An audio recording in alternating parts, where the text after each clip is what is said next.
أستغفر الله العظيم لي ولوالدي وللمسلمين جميعا أستغفر الله العظيم لي ولوالدي وللمسلمين جميعا أستغفر الله العظيم لي ولوالدي وللمسلمين جميعا اللهم صل على سيدنا محمد وعلى آل سيدنا محمد كما صليت على سيدنا إبراهيم وعلى آل سيدنا إبراهيم وبارك على سيدنا محمد وعلى آل سيدنا محمد كما باركت على سيدنا إبراهيم وعلى آل سيدنا إبراهيم في العالمين إنك حميد مجيد اللهم صل على سيدنا محمد وعلى آل سيدنا محمد كما صليت على سيدنا إبراهيم وعلى آل سيدنا إبراهيم وبارك على سيدنا محمد وعلى آل سيدنا محمد كما باركت على سيدنا إبراهيم وعلى آل سيدنا إبراهيم في العالمين إنك حميد مجيد اللهم صل على سيدنا محمد وعلى آل سيدنا محمد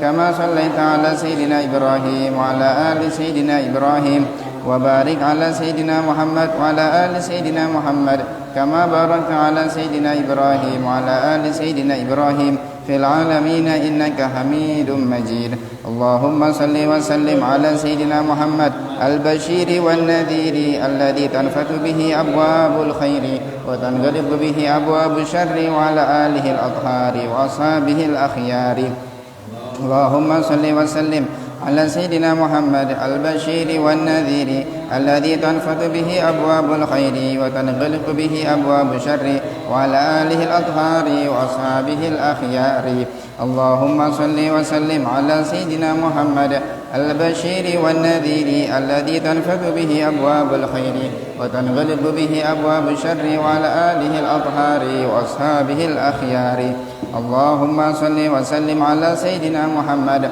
البشير والنذير الذي تنفت به أبواب الخير وتنغلق به أبواب الشر وعلى آله الأطهار وأصحابه الأخيار اللهم صل وسلم على سيدنا محمد البشير والنذير الذي تنفت به أبواب الخير وتنغلق به أبواب الشر وعلى آله الأطهار وأصحابه الأخيار اللهم صل وسلم على سيدنا محمد البشير والنذير الذي تنفت به أبواب الخير وتنغلق به أبواب الشر وعلى آله الأطهار وأصحابه الأخيار اللهم صل وسلم على سيدنا محمد البشير والنذير الذي تنفت به أبواب الخير وتنغلق به أبواب الشر وعلى آله الأطهار وأصحابه الأخيار لا إله إلا أنت سبحانك إني كنت من الظالمين لا إله إلا أنت سبحانك إني كنت من الظالمين لا إله إلا أنت سبحانك إني كنت من الظالمين أعوذ بكلمات الله التامة من شر ما خلق أعوذ بكلمات الله التامة من شر ما خلق أعوذ بكلمات الله التامة من شر ما خلق بسم الله الذي لا يضر مع اسمه شيء في الأرض ولا في السماء وهو السميع العليم بسم الله الذي لا يضر مع اسمه شيء في الأرض ولا في السماء وهو السميع العليم بسم الله الذي لا يضر مع اسمه شيء في الأرض ولا في السماء وهو السميع العليم سبحان الله والحمد لله ولا إله إلا الله والله أكبر سبحان الله والحمد لله ولا إله إلا الله والله أكبر إلا الله والله أكبر بسم الله الرحمن الرحيم قل هو الله أحد الله الصمد لم يلد ولم يولد ولم يكن له كفوا أحد بسم الله الرحمن الرحيم قل هو الله أحد الله الصمد لم يلد ولم يولد ولم يكن له كفوا أحد بسم الله الرحمن الرحيم قل هو الله أحد الله الصمد لم يلد ولم يولد ولم يكن له كفوا أحد بسم الله الرحمن الرحيم قل أعوذ برب الفلق من شر ما خلق ومن شر غاسق إذا وقب ومن شر النفاثات في العقد ومن شر حاسد إذا حسد بسم الله الرحمن الرحيم قل أعوذ برب الناس ملك الناس إله الناس من شر الوسواس الخناس الذي يوسوس في صدور الناس من الجنة والناس بسم الله الرحمن الرحيم الحمد لله رب العالمين الرحمن الرحيم مالك يوم الدين إياك نعبد وإياك نستعين اهدنا الصراط المستقيم صراط الذين أنعمت عليهم غير المغضوب عليهم ولا الضالين آمن الرسول بما أنزل إليه من ربه والمؤمنون كل آمن بالله وملائكته وكتبه ورسله لا نفرق بين أحد من رسله وقالوا سمعنا وأطعنا غفرانك ربنا وإليك المصير لا يكلف الله نفسا إلا وسعها لها ما كسبت وعليها ما كسبت ربنا لا تؤاخذنا إن نسينا أو أخطأنا ربنا ولا تحمل علينا إصرا كما حملته على الذين من قبلنا ربنا ولا تحملنا ما لا طاقة لنا به واعف عنا واغفر لنا وارحمنا أنت مولانا فانصرنا على القوم الكافرين. Dilanjutkan dengan doa sendiri-sendiri dengan bahasa apapun, dan jangan lupa untuk mendoakan orang tua kita, guru-guru kita, dan semua kaum muslimin wal muslimat.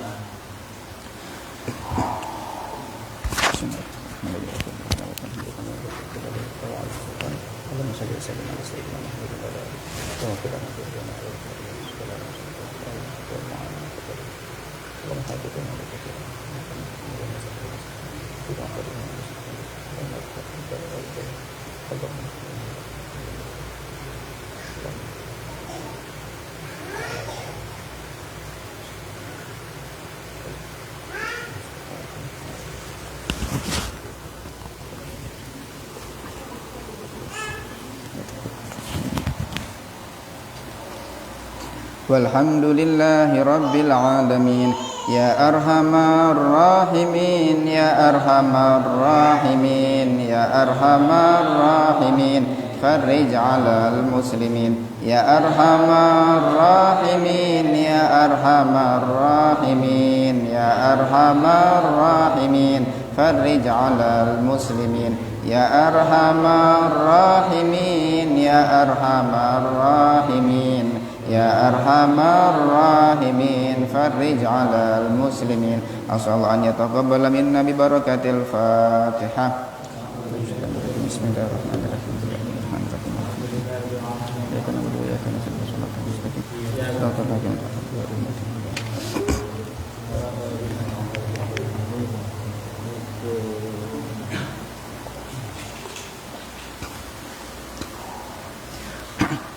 Bismillahirrahmanirrahim. Assalamualaikum warahmatullahi wabarakatuh. Alhamdulillahi rabbil alamin, wa bihi nasta'inu ala umuri dunya waddin. Wassalatu wassalamu ala sayyidil awwalina wal akhirin, imamil muttaqina wa qaidil ghurril muhajjalin, sayyidina wa habibina wa maulana Muhammad wa ala alihi wa sahbihi wa man tabi'ahum bi ihsanin ila yaumiddin. Subhanaka la ilma lana illa ma 'allamtana innaka antal alimul hakim. Rabbi shrah li sadri wa yassir li amri wahlul 'uqdatam min lisani yafqahu qawli. Allahumma anfa'na bima 'allamtana wa 'allimna ma yanfa'una wa zidna ilman wa ikhlasan wa amalan wa alhiqna bi ibadikas salihin. Allahumma inna na'udzubika min ilmin la yanfa' wa qalbin la yakhsha wa nafsin la tashba' wa da'watin la yustajabu laha. Amma ba'du. Hadratul muhtaram wal mukarram yang senantiasa kita cintai dan kita hormati, guru kita Buya Yahya dan keluarga, hafizahumullahu wa ra'ahum mata'anallah bikulli hayatihim. Kita doakan mudah-mudahan Allah senantiasa memberikan kepada beliau panjang umur, sehat walafiat dalam taat dan keberkahan, dan semoga Allah jaga beliau dan semoga Allah permudah segala urusan-urusannya. Dan yang kami hormati, kami cintai para hadirin jamaah Istiqomah Majelis dan Musholah Baitus Syakur yang dimuliakan Allah Subhanahu wa taala. Alhamdulillah, puji syukur marilah senantiasa kita panjatkan kehadirat Allah Subhanahu wa taala. Di malam hari ini Allah masih memberikan kepada kita keistiqomahan. Kita kembali dimudahkan oleh Allah taala untuk selalu bisa hadir di majelis ini. Sama-sama kita mengambil sedikit keberkahan, mengambil keberkahan dari Al-Habib Al-Imam Al-Habib Abdullah bin Alawi Al-Haddad dengan nasihat-nasihat beliau yang beliau tuliskan di dalam kitabnya, yaitu An-Nasaihud Diniyah wal Wasaya Al-Imaniyah. Semoga Allah berikan kepada kita ilmu yang bermanfaat Allah berikan kepada kita ilmu yang barokah, dan mudah-mudahan sebagaimana Allah mudahkan kita untuk bisa hadir dan terus belajar, Allah juga permudah kita untuk bisa mengamalkan ilmu-ilmu yang sudah kita dapatkan, dan semoga Allah jadikan ilmu tersebut menjadi pedoman kita yang menghantarkan kita kepada keselamatan, kemuliaan dunia dan akhirat insyaallah. Amin ya rabbal alamin. Para hadirin jamaah mushalah Baitul Syakur yang dimuliakan Allah, masih dengan nasihatnya dari Al-Imam Al-Habib Abdullah bin Alawi Al-Haddad, yaitu tentang fadlul ilmi, keutamaan menuntut ilmu. Pada pembahasan sebelumnya, Al-Imam Al-Habib Abdullah Al-Haddad telah menjelaskan bahwasanya Allah Subhanahu wa taala memberikan jaminan kepada siapa? Kepada orang yang menuntut ilmu. Dalam urusan rezekinya, Allah tanggung, Allah jamin rezekinya seorang talibul ilmi atau seorang penuntut ilmu, setelah Allah berikan jaminan secara umum kepada seluruh hamba-hambanya, seluruh makhluknya. Jadi para talibul ilmi, para pelajar, mereka mendapat jaminan khusus dari Allah Subhanahu wa taala. Dan hal tersebut memang nyata, memang demikian faktanya. Jadi Allah taala berikan rezeki dan dijamin rezekinya seorang pelajar. Banyak kita saksikan demikian. Ya, orang-orang para pelajar yang belajar entah di lembaga pesantren, pokoknya belajar ilmu agama, rezekinya dijamin oleh Allah Subhanahu wa taala. Ketika masa belajar dijamin rezeki mereka. Seperti kami pernah mendengar kisah dari salah seorang guru kami ketika dulu di pondok di Dalwa, namanya Ustadz Hasan Basri. Beliau Ustadz Hasan Basri pernah bercerita kepada kami, ayahanda beliau ketika memberikan beliau jajan, memberikan beliau ngirim duit itu dari usaha ternak bebek. Jadi ayahnya punya ternak bebek, setiap panen bebeknya itu dijual, kemudian hasilnya dikirim untuk biaya kebutuhan beliau Ustadz Hasan Basri ini selama di pondok. Terus begitu, pokoknya dari keuntungan dari jualan ternak bebek itu. Subhanallah, ketika beliaunya sudah lulus sudah menjadi guru pengajar, otomatis kan karena jadi guru maka sudah nggak ada lagi beban biaya pondok, semua ditanggung oleh pondok karena sudah selesai belajar. Subhanallah, begitu selesai belajar itu semua bebek-bebeknya ternyata mati semuanya, mati, nggak ada yang tersisa. Dulunya lancar, tiba-tiba begitu lulus selesai belajar bebeknya semuanya mati, terputus karena sudah selesai belajarnya. Akhirnya kata abahnya, oh berarti dulu ketika ayah itu ternak bebek itu rezekinya kamu ketika belajarnya selesai, kamu sudah jadi ustadz, jadi guru, ternyata semuanya selesai juga rezekinya, jadi ditanggung. Dan banyak kami juga menyaksikan tetangga-tetangga yang dulunya subhanallah orang tuanya memang betul-betul bisa dibilang bukan berkecukupan, bukan yang berlebih bahkan, tapi begitu anaknya masuk pesantren, masuk pondok, ternyata rezekinya Allah buka lancar rezekinya untuk anak tersebut karena anaknya belajar di pondok pesantren, belajar ilmu agama. Jadi betul yang disampaikan oleh Al-Imam Al-Habib Abdullah Al-Haddad pada pembahasan sebelumnya, bahwasanya Allah memberikan jaminan khusus kepada para pelajar setelah jaminan secara umum kepada semua makhluknya Allah yang ada di muka bumi ini. Baik, kemudian nasihat berikutnya masih tentang keutamaan menuntut ilmu. Kita baca nasihat beliau. Bismillahirrahmanirrahim. Qala al-musannif rahimahullah taala, nafa'ana Allah bihi wa bi ulumihi wa bi asrarihi wa barakatihi fid daraini ila an qala wa fil hadithi at-tawili alladhi dzakara fihi alaihi salatu wassalamu fadlal ilmi qala fi akhirih. Dalam sebuah hadis yang panjang yang telah disebutkan oleh Nabi Muhammad sallallahu alaihi wasallam tentang keutamaan menuntut ilmu, qala fi akhirih, beliau bersabda di akhir hadisnya panjang, di akhir hadis beliau menyampaikan, yulhamuhus su'ada'u ya'nil ilma wa yuhramuhul ashqiya'u. Kata beliau, ilmu ini hanya diberikan kepada orang-orang su'ada, orang-orang yang mereka punya nasib baik, nasib beruntung, yang memang takdirnya mereka termasuk para su'ada itu orang-orang yang beruntung dunia akhirat. Ya, sebaliknya orang-orang yang nasibnya memang takdirnya dari awal dia bakal menjadi orang celaka, tidak akan diberikan ilmu, artinya akan dihalang-halangi, nggak akan dimudahkan untuk menuntut ilmu. Kan dalam hadis lainnya Nabi pernah menyebutkan tentang proses terciptanya seorang janin di dalam rahim seorang ibu. Begitu usia 4 bulan, disitulah ditiupkan ruh. Ketika dititipkan ruh, Allah menulis beberapa hal kepada si janin. Di antaranya bikat birizqihi wa ajalihi wa amalihi wa au syaqiyun au sa'id au kama qala. Ya, jadi ditulis rezeki si janin itu. Jadi begitu janin berusia 4 bulan dititipkan ruh, Allah menulis untuknya rezekinya, kemudian amalnya, kemudian nanti bagaimana dia wafat, kapan waktunya, di mana. Termasuk yang ditulis adalah au syaqiyun au sa'id. Anak ini kelak nanti ketika dewasa termasuk golongan yang syaqi, celaka, ataukah yang beruntung dia. Celaka, hidupnya itu celaka, hidupnya nggak enak, penuh masalah, problem, seterusnya sampai nanti meninggal dunia, ataukah dia nanti termasuk orang yang sa'id, orang yang beruntung. Itu kan sudah ditulis ketika kita semua dalam rahim ibu kita. Nah, kata Nabi dalam hadis ini, orang kalau memang takdirnya di awal dia sudah ditakdirkan oleh Allah pilih menjadi orang yang kelak menjadi orang yang bahagia, suada, orang-orang yang beruntung, pasti akan dimudahkan untuk menuntut ilmu. Hadir majelis, belajar dengan para ulama, mendengarkan nasihat para ulama. Sebaliknya orang yang ditakdirkan nasibnya adalah nasib dia orang celaka, tidak akan beruntung, maka dia pun tidak akan dimudahkan untuk menuntut ilmu. Maka ini berarti pilihan hamba-hamba pilihan yang Allah pilih untuk bisa menimba ilmu agama. Ya, jadi kita bersyukur, alhamdulillah kita diberikan kemudahan istiqamah oleh Allah Ta'ala, bisa sama-sama terus menimba ilmu, thalabul ilmi. Bahkan para ulama itu, ada para ulama yang mereka sudah alim, sudah menjadi ulama besar, tapi masih pengen belajar, masih pengen thalabul ilmi. Karena begitu besar kedudukan seorang penuntut ilmu.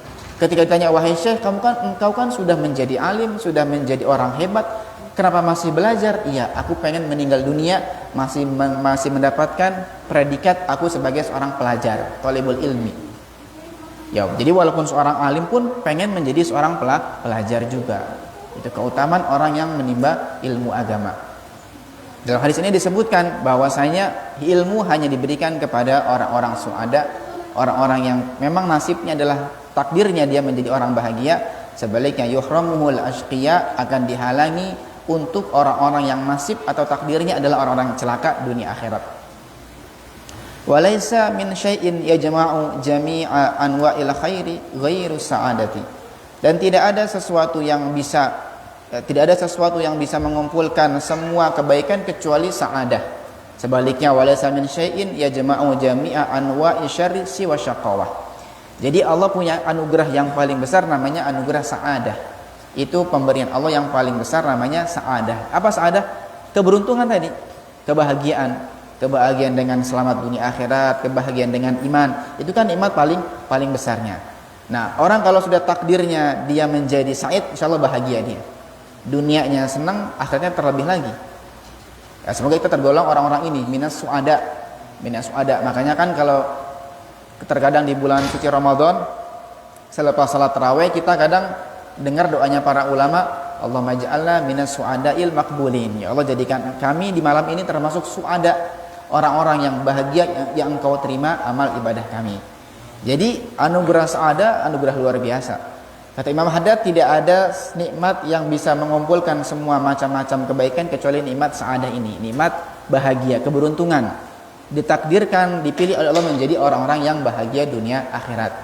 Dan tandanya orang itu termasuk golongan suada, orang-orang yang bahagia adalah mereka akan dimudahkan untuk bisa menimba ilmu agama.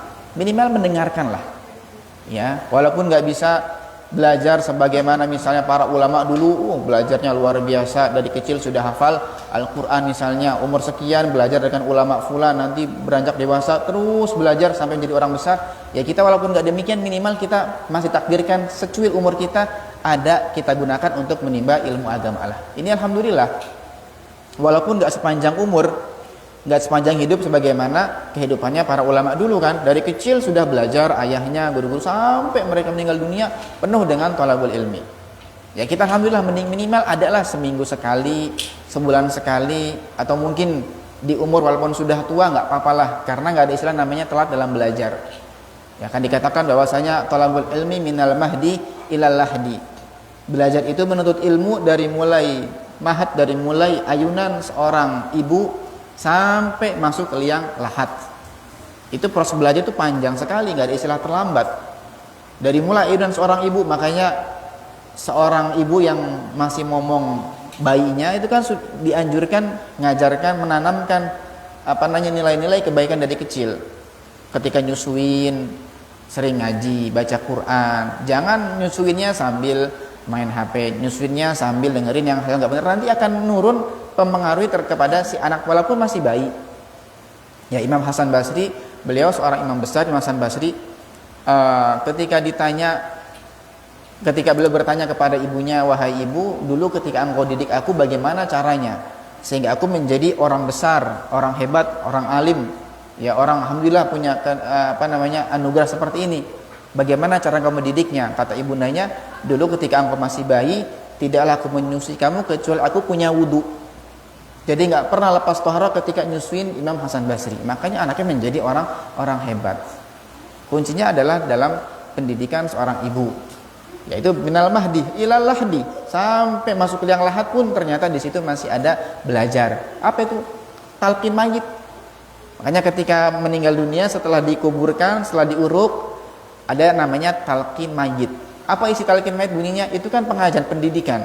Wahai fulan bin fulan, kamu sekarang sudah meninggal dunia, kamu sudah keluar dari alam dunia menuju alam akhirat lah, seperti itu.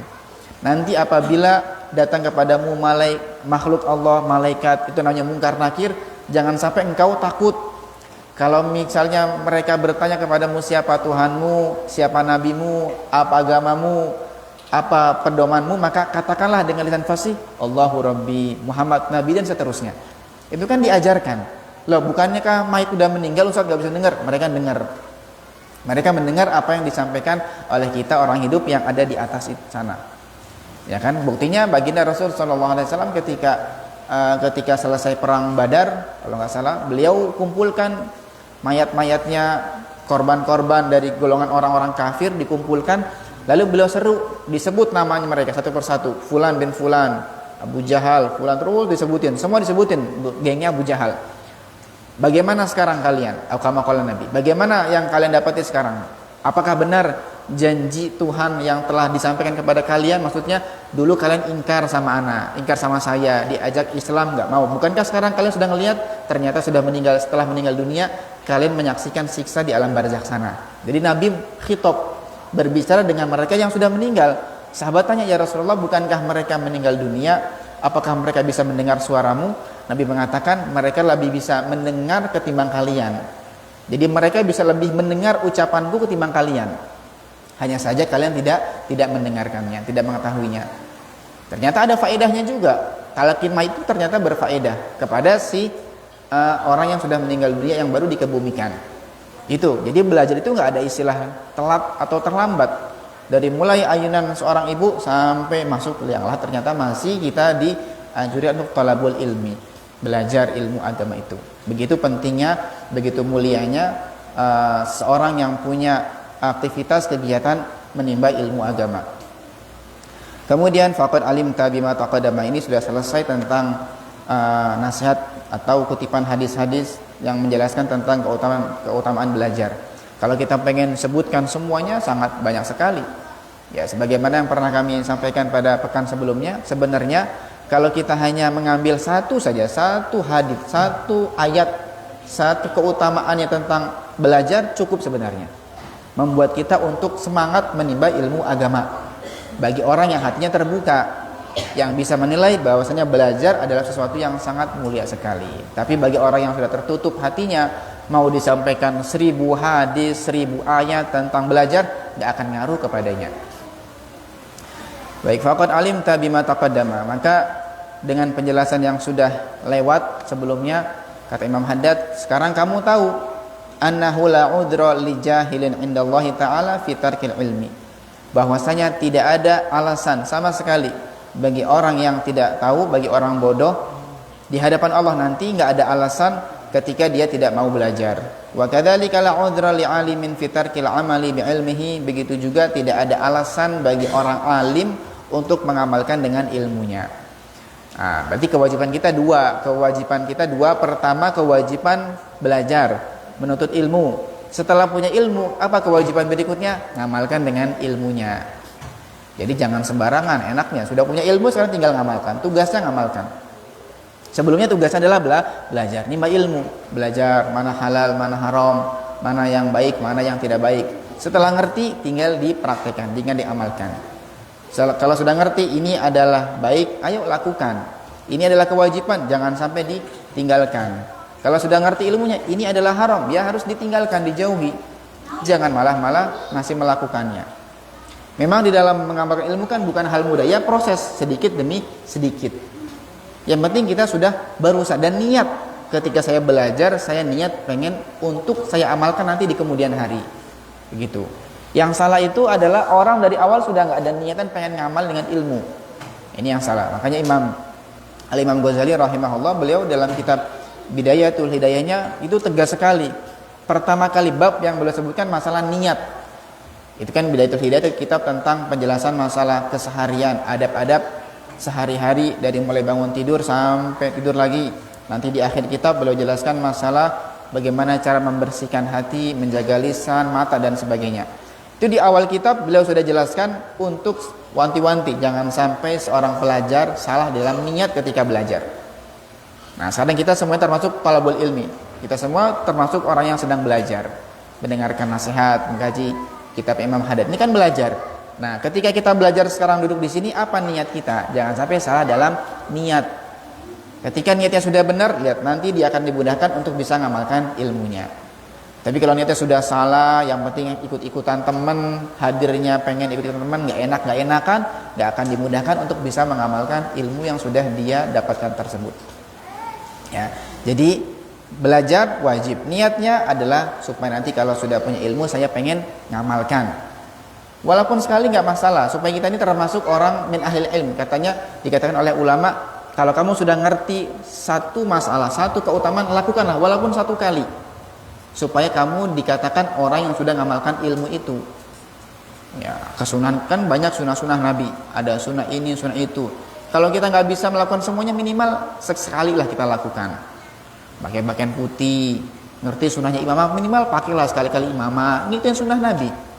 Pakai gamis, minder, ustadz, bukan ini, ya nggak apa-apa, ikutin sunnah Nabi. Ya, biar kita termasuk orang yang sudah mengamalkan ilmu.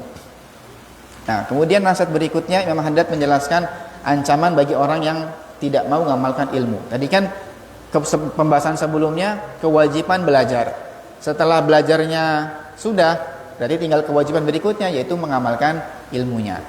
Nah, beliau akan menjelaskan tentang perbandingan. Kira-kira lebih mendingan mana ini? Orang yang alim tapi nggak mau mengamalkan ilmu, atau orang bodoh sengaja nggak mau belajar biar dia nggak punya kewajiban mengamalkan ilmu. Kan kalau orang sudah ngerti ilmunya, dia pasti punya kewajiban mengamalkan ilmu. Kira-kira lebih mendingan mana? Orang alim lalu nggak mau ngamalin ilmunya, atau orang sengaja nggak mau belajar, sudahlah anak nggak usah belajar biar saya nggak punya kewajiban untuk mengamalkan ilmu. Apa yang kira-kira dipilih? Nah, nanti akan beliau sebutkan. Tapi sebelumnya kami sampaikan mukadimahnya begini. Kita ini kapan harus memilih? Ketika ada dua pilihan di depan kita, kapan kita harus memilih? Kita harus memilih kalau kedua-duanya itu adalah sama-sama baik, ya sama-sama baik, dan tentunya salah satunya ada yang lebih baik ketimbang yang satunya. Kita harus memilih di situ. Jadi kalau ada dua pilihan A dan B, ini sama-sama bagus ini, tentunya salah satunya ada yang lebih unggul ketimbang yang satunya. Disitulah kita harus memilih. Maka kalau dua-duanya sama-sama jelek dua-duanya, atau salah satunya bagus satunya jelek, maka nggak usah milih. Kalau sama-sama jelek ditinggalin dua-duanya, ngapain dipilih? Orang jelek dua-duanya. Atau kalau satunya jelek satunya bagus, ya pilih yang bagus, nggak usah ada pilihan di situ. Sudah jelas di depan mata. Yang sama-sama jelek misalnya gini, di depan kita sama-sama ada kotoran kambing, kotoran ayam. Mendingan mana? Ya nggak ada yang mendingan. Pilihan yang lain, opsi yang lain Ustaz, jangan yang itu. Ya kan? Istilahnya dalam fikih itu akhafud dororen. Akhafud dororen itu dua hal berbah yang paling ringan kan kalau mentok. Kalau nggak ada pilihan, kita ambil yang paling ringan lah madorotnya. Tapi misalnya masih ada pilihan ketiga, kita harus nyari pilihan yang ketiga. Ada dua depan kita, ini mangkok isinya kotoran ayam, mangkok kedua kotoran kucing. Pilih mana? Enggak dua-duanya. Pilih mangkok yang isinya bakso, kan gitu. Jadi kalau dua-duanya sama-sama nggak enak, berarti nggak ada pilihan di situ. Atau dua-dua salah satunya bagus, satunya jelek, berarti juga nggak ada pilihan. Ada 2 mangkok, satunya isi bubur, satunya isi kotoran ayam. Pilih mana? Ya pilih bubur ayam dan kotoran ayamnya. Di situ nggak ada pilihan. Nah, ada pilihan ketika ada 2 mangkok, satunya bubur ayam, satunya bakso. Nah, kita harus milih di situ. Kita lebih suka yang mana? Oh, saya lebih suka ini karena mengenyangkan. Oh, ini karena misalnya. Itu boleh. Tapi kalau dua-duanya sama-sama jelek, berarti nggak ada pilihan. Atau salah satunya jelas bagusnya, satunya jelas jeleknya, maka jelas nggak usah dipilih. Tinggal ambil yang paling bagus sudah. Nah, nanti beliau akan memberikan contoh. Lebih mendingan mana ini? Orang alim tapi nggak ngamalkan dengan ilmunya, atau sengaja orang nggak mau belajar biar dia nggak punya kewajiban ngamalin ilmu. Itu dua-duanya jelek semuanya, nggak ada yang bagus. Pilihannya nanti begini, nanti akan disebutkan. Kita baca dulu. Wa mathalul jahili al-muqassiri fi talabil ilmi al-wajibi alaihi kamathali 'abdin arsala ilaihi sayyiduhu kitaban ya'muruhu fihi bi asya'a wa yanhahu fihi an asya'a.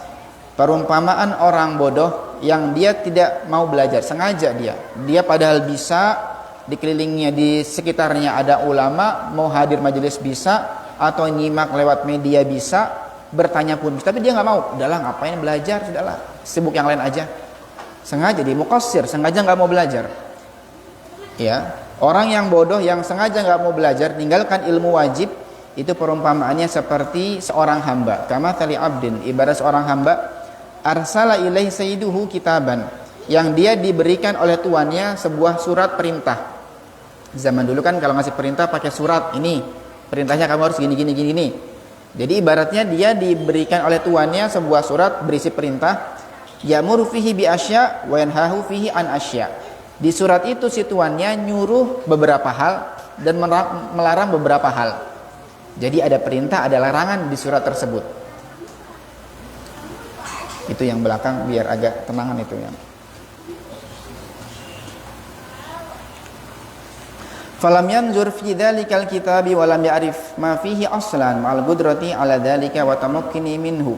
Tetapi si hamba tadi ini yang sudah dapat perintah surat dari si tuan, ternyata nggak mau ngelihat sama sekali, nggak mau noleh isi perintah tersebut. Jadi dapat perintah, ternyata sudahlah nggak dibuka sama sekali. Kalau zaman sekarang itu, padahal dia mampu, tapi nggak mau, dia sengaja nggak mau untuk melihatnya. Zaman sekarang dapat WA, ternyata sengaja nggak mau buka WA. Nah, kan sekarang banyak. Bisa nih dibuka, tapi ini yang WA nih fulan nih, jangan-jangan pengen nagih utang nih, sengaja. Sudah nggak usah di-read sampai lama. Kan bisa itu. Itu perumpamaan orang yang nggak mau belajar, sengaja dia dikasih perintah oleh gurunya, oleh tuan, ternyata perintah tersebut sengaja nggak ditoleh sama sekali. Kemudian golongan kedua orang alim yang nggak mau ngamalkan ilmunya. Wa mathalul alim alladzi lam ya'mal bi ilmihi, perumpamaan orang alim yang dia sudah ngerti tentang sebuah masalah, sebuah hukum, tapi ternyata tidak mau mengamalkan ilmunya. Kamathali man nadhara fi kitabin, ibarat orang yang melihat di sebuah kitab, di sebuah surat perintah, min kitabi fi kitabi sayyidihi, di perintah tuannya, wa alima ma fihi, dan dia ngerti, dia sudah baca itu perintahnya, diperintah apa saja, dilarang apa saja, sudah ngerti dia. Tapi falam yamtathil li syai'in min awamirihi, ternyata nggak mau mengerjakan perintah itu sama sekali. Walam yajtanib syai'an min nawahihi, dan sama sekali nggak mau menjauhi larangan yang sudah dilarang oleh si tuan itu. Kebalikannya, allati nassa 'alaiha fi kitabihi. Jadi ini dua golongan. Satu kata Imam Haddad, golongan pertama orang sengaja nggak mau belajar. Perumpamaannya seperti seorang tuan yang memberikan budaknya sebuah perintah di dalam sebuah surat, ternyata budaknya sama sekali nggak mau noleh isi surat tersebut. Perumpamaan golongan kedua, orang alim yang nggak mau ngamalkan ilmunya. Perumpamaan seperti apa? Perumpamaannya seperti seorang budak yang diberikan perintah oleh tuannya, sudah baca, sudah ngerti, tapi nggak mau ngerjakan, males. Zaman sekarang kayak sudah nge-read WA, ternyata diem aja. Ini. Ya, ini mana yang lebih baik? Beliau mengatakan di sini, fanzur rahimakallah. Lihatlah, semoga Allah merahmatimu, hal tara taksiran asna'a min taksiri hadainil abdaini fi haqqi sayyidihima. Coba lihat dua perumpamaan tadi, satunya budak dikasih perintah tapi sengaja nggak mau buka perintah dari tuannya. Budak kedua sudah ngerti, ternyata nggak mau ngerjakan. Kata beliau, apakah kamu melihat sebuah keteledoran yang lebih jelek ketimbang teledornya dua hamba tadi? Itu parah dua-duanya, sama-sama jelek dua-duanya. Satunya nggak mau ngeret WA, itu jelek, kurang ajar, itu nggak mau ngeret WA, ditunggu-tunggu nggak mau ngeret. Yang kedua sudah ngeret tapi ternyata diem aja. Wah, ini tambah lagi yang ini. Ini sama-sama jelek dua-duanya. Wa hal taqumu lahuma indahu hujjatun aw udrun? Apakah mereka nanti punya udur, punya hujjah, punya argumen ketika di hadapan Allah? Enggak. Ya, sama-sama dua-duanya salah dan sama-sama jelek. Wa hal ahadun ahaqqu bil iqabi wan nakali minhuma li jar'atihima wa qillati ta'zimihima li saydihima? Dan apakah ada orang yang lebih berhak untuk dihukum ketimbang dua orang tadi? Itu dua orang yang paling berhak dihukum oleh tuannya karena sama-sama kurang ajar. Satunya kurang ajar dikasih surat tapi ternyata nggak mau buka. Satunya sudah ngerti tapi ternyata masih bangkang, masih ngelawan. Ini sama-sama kurang ajarnya. Begitulah perumpamaan orang alim yang nggak mau mengamalkan ilmunya dengan orang yang sengaja nggak mau belajar sehingga dia nggak bisa mengamalkan ilmunya juga. Maka kata beliau, fahdar antakuna ahadar rajulaini al-mash'umaini. Maka hati-hatilah kamu, janganlah kamu menjadi salah seorang dari dua laki-laki yang tercela tadi. Satunya orang alim yang sudah ngerti ternyata nggak mau mengamalkan ilmunya, satunya orang yang sengaja nggak mau belajar. Sama-sama jelek dua-duanya. Al-jahil alladzi la yata'allam, orang bodoh yang nggak mau belajar, awil alim alladzi la ya'mal atau orang alim yang tidak mau mengamalkan ilmunya. Fatahlaku ma'al halikin, kalau kamu menjadi salah satu dari dua golongan tadi, kamu akan binasa bersama orang-orang yang binasa. Wa takhsaru dunya wal akhirata, kamu akan rugi dunia akhirat. Dzalika huwal khusranul mubinu, itulah adalah kerugian yang sangat nyata. Jadi ternyata dua-duanya tidak ada yang baik. Ustadz, mendingan mana? Nggak ada mendingan, dua-duanya sama-sama jelek. Lalu bagaimana? Ambil pilihan yang ketiga. Apa itu? Jadilah orang alim tapi ngamalkan ilmunya. Jadi bodohnya kan bukan bodoh ma'dzur. Ustaz, bukankah orang bodoh itu dima'dzur? Orang kan kalau nggak tahu kan ma'dzur. Misalnya melakukan keharaman, oh dimaafkan karena kamu nggak tahu. Tidak ada udzur di situ. Kenapa? Karena kamu bisa belajar. Jahilnya bukan jahil ma'dzur. Jadi ada yang disebut dengan namanya jahil ma'dzur, bodoh tapi dimaafkan, ditoleransi. Itu dua golongan. Karena kami sampaikan juga, satu orang yang baru masuk Islam, dua orang yang tinggalnya jauh di pedalaman hutan yang nggak kenal ulama sama sekali. Itu namanya jahil ma'dzur. Jadi ketika ada orang baru masuk Islam ternyata masih belum sholat, wajar karena dia baru masuk Islam tadi pagi. Zuhurnya belum ngerti tentang kewajiban sholat zuhur. Ya sudahlah, dimaafkanlah. Tapi ntar dikodok ya, karena kan kamu sudah ngerti, kamu sudah Islam. Atau orang yang tinggalnya jauh di pedalaman hutan, dengar radio nggak pernah, televisi nggak pernah, ada surat kabar, kitab dari ulama nggak pernah, nggak ada orang alim, ustadz yang kesana juga. Andaikan mereka nyembah pohon, maka tidak berdosa. Ya, karena mereka adalah jahil ma'dzur, nggak ada yang jelaskan kepada mereka. Sebagaimana pada zaman Nabi yang disebut dengan namanya ahlu fatrah. Orang yang hidup di dalam kekosongan wahyu atau kekosongan Rasul. Mereka semua adalah dimaafkan dan min ahlil jannah. Karena tidak ada Rasul yang menyampaikan kepada mereka. Nah, adapun kita sekarang yang hidupnya setiap kota ada gurunya, ada syekhnya, ada ustadznya. Setiap desa ada.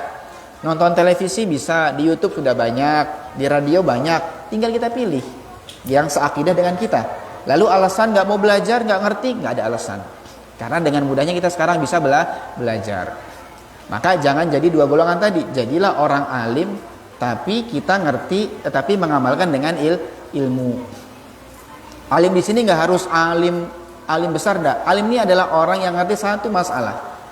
Maka kalau misalnya antum sudah ngerti, Ustadz saya sudah ngerti tentang furudul wudu, namanya alim. Namanya orang yang mengetahui. Alim itu namanya orang mengetahui. Dari bahasa Arab alim, sigat isempal dari alima ya'lamu, artinya mengetahui. Maka kalau ana sekarang sudah ngerti caranya wudu, berarti anta alim, ente alim. Alim dalam hal bab wudu gitu loh.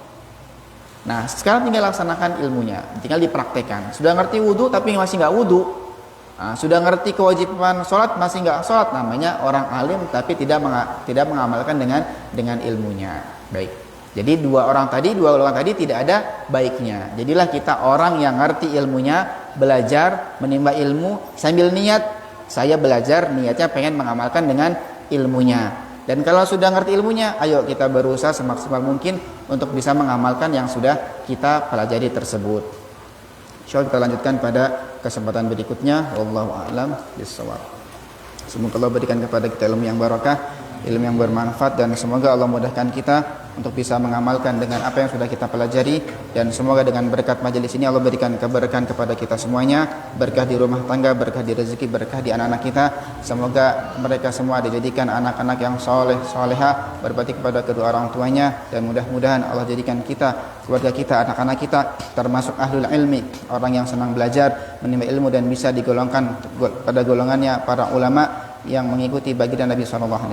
Dan semoga Allah berikan kepada kita istiqamah dalam segala hal amal kebaikan, dan juga husnul khatimah ma'lutfi wal afiyah. Rabbana atina fid dunya hasanah wa fil akhirati hasanah wa qina adzabannar. Wa sallallahu ala sayyidina Muhammadin wa ala alihi wa sahbihi wasallam. Walhamdulillahi rabbil alamin. Sirrul Fatihah.